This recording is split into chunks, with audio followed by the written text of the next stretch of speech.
Avant, je voudrais préciser ce qu'est le DIM One Health. Le DIM, domaine d'intérêt majeur, One Health, une seule santé, c'est un moyen pour la région Île-de-France de subventionner la recherche sur des axes que la région Île-de-France a labellisés.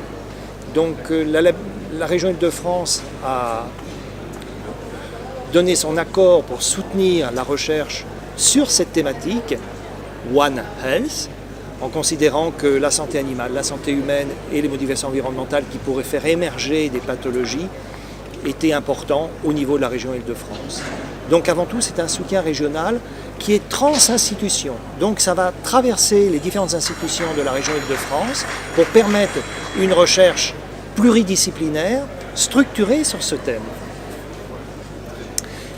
De ce fait, qu'est-ce que ça apporte, en fait? Eh bien, c'est d'abord une recherche pluridisciplinaire.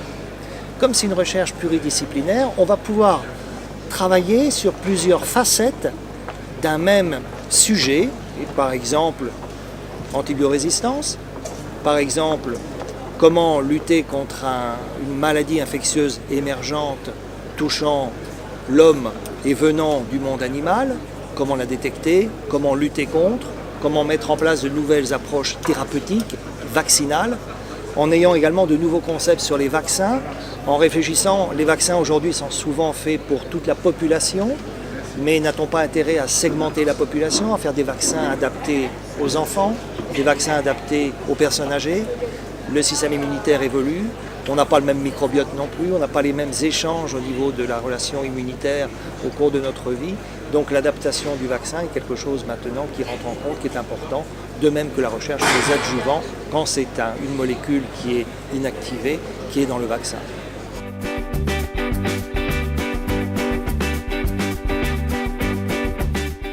Eh bien, en fait, le DIM One Health peut contribuer au soutien, grâce donc à la dotation que fait la région Île-de-France, sur la recherche très en amont, en associant des partenaires industriels, pour le développement de produits ou diagnostiques, ou thérapeutiques, ou vaccinaux, que j'ai déjà cités.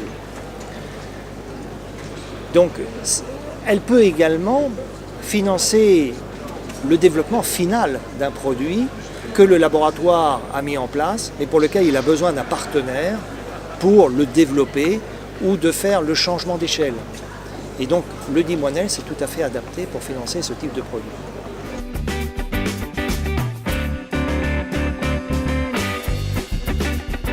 Alors les enjeux pour la santé animale sont multiples. Le premier enjeu, c'est le diagnostic précoce.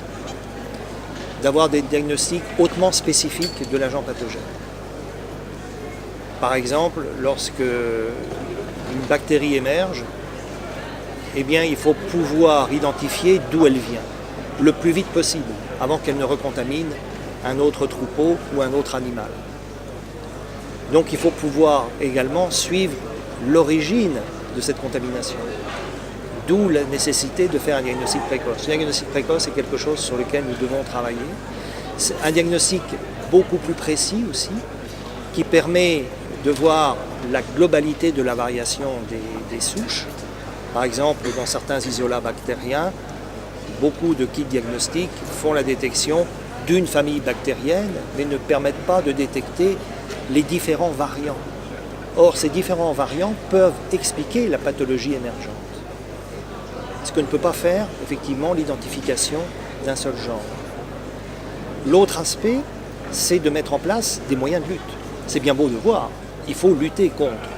Et pour lutter contre, il faut mettre ou un système vaccinal prévention, qui est toujours mieux de prévenir que de guérir, ça coûte toujours moins cher en finale, donc il est toujours mieux de développer ces approches vaccinales, ou des approches qui vont remplacer des systèmes aidant l'animal à mieux vivre et aidant son développement meilleur du système immunitaire, favorisant un équilibre, je dirais, dans son microbiote plus important, plus adapté, pour avoir une résistance supplémentaire aux maladies infectieuses. Donc c'est différentes voies qui peuvent être très intéressantes pour la santé animale de demain.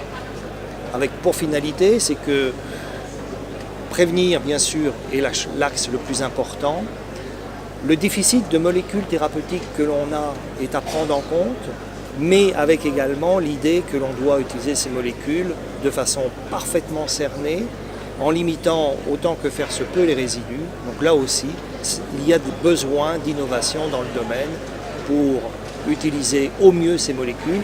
Et dans le D-S, il y a un domaine, il y a un chapitre qui concerne les sciences sociales et notamment comment peut-être utiliser ou comment peut-être mieux utiliser les méthodes préventives dans le contexte du troupeau, comment peut-être mieux accepter effectivement la vaccination dans le contexte de la prévention. Ça, c'est un domaine sur lequel peut travailler le D-S.